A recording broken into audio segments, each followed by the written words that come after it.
काली नजर। माँ, माँ। अरे क्या माँ माँ कर रहा है? बकरी का बच्चा है क्या? अरे माँ, मजाक छोड़ो।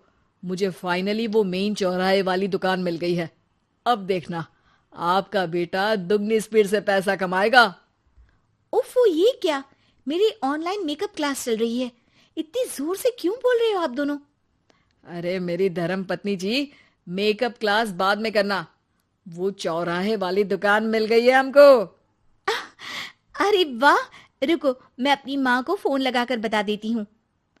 अरे मैं भी अपने रिश्तेदारों को बता देती हूँ। कितनी खुशी की बात है। हाँ हाँ, मैं भी अपने दोस्तों को बता देता हूँ। 1 हफ्ते बाद रजिस्ट्री है। बस, घर में खुशी का मौका था।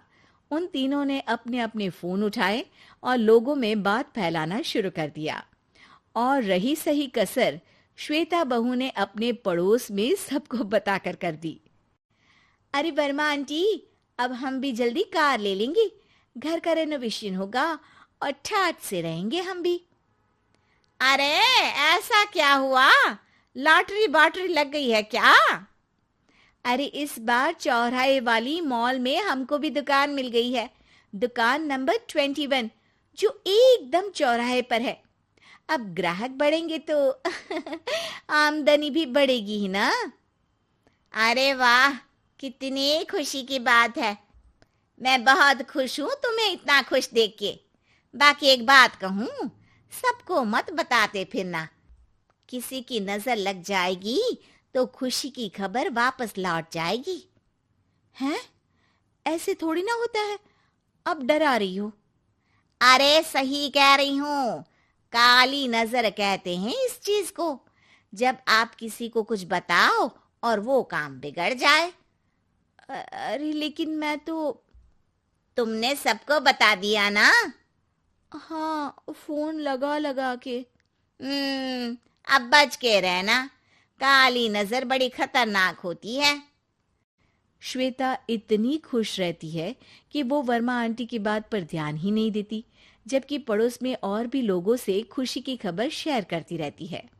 अगले दिन राजेश बहुत दुखी होकर घर आता है। अरे बेटा, क्या हुआ? मुंह क्यों सूजा हुआ है? मधुमक्खी ने काट लिया क्या? माँ, वो दुकान किसी और के पास चली गई। किसी ने ज्यादा भाव लगा दिया। अरे पर बात तो आपसे हुई थी ना उस दुकान वाले की। हाँ, आज मैं टोकन अमाउंट देने गया था, तब मुझे पता चला। कोई आकर सुबह मुझसे पहले ही ज्यादा अमाउंट दे गया। काली नजर। क्या? क्या कहा? वर्मा आंटी ने समझाया था कि किसी को बताना मत, वरना काली नजर लग जाएगी। अच्छा, तुम्हें उनकी बात मान लेनी चाहिए थी।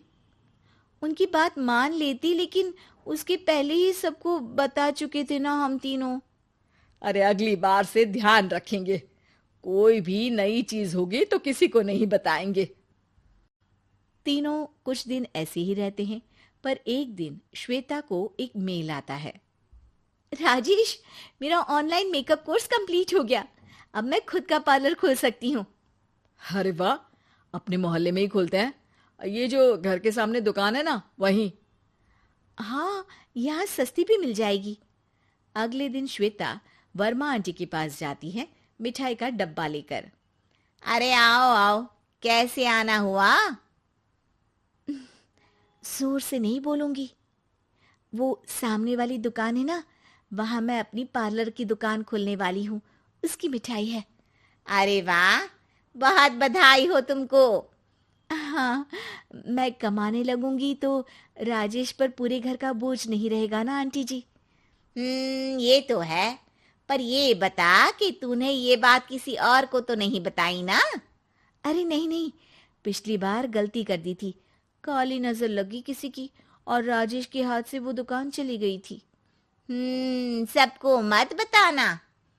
चलो मैं चलती हूँ, कल दुकान की बात करने भी तो जाना है। अगले दिन श्वेता दुकान के लिए मालिक से बात करने जाती है। अरे लेकिन दुकान तो हम कल रात को ही किसी को दे चुके हैं। कल ही? हाँ, कल ही। 2 दिन बाद कोई यहाँ पार्लर भी खोल लेगा। अब कहीं और दुकान देख लीजिए।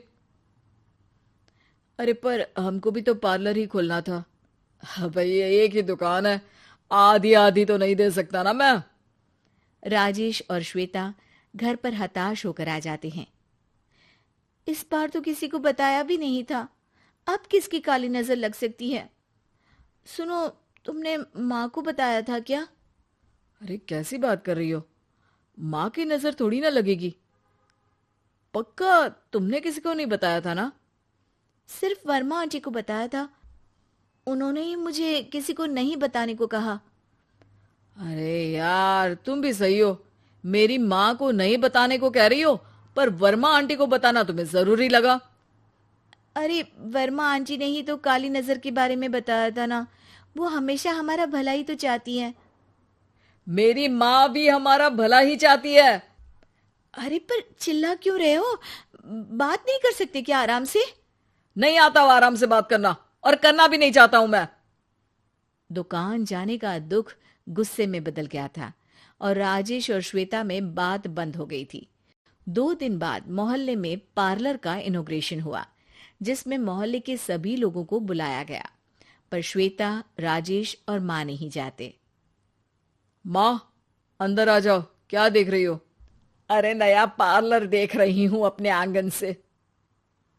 देखो, माँ को दूसरे का सुख देखने में कितना मजा आ रहा है, मेरा दुख नहीं दिख रहा इन्हें।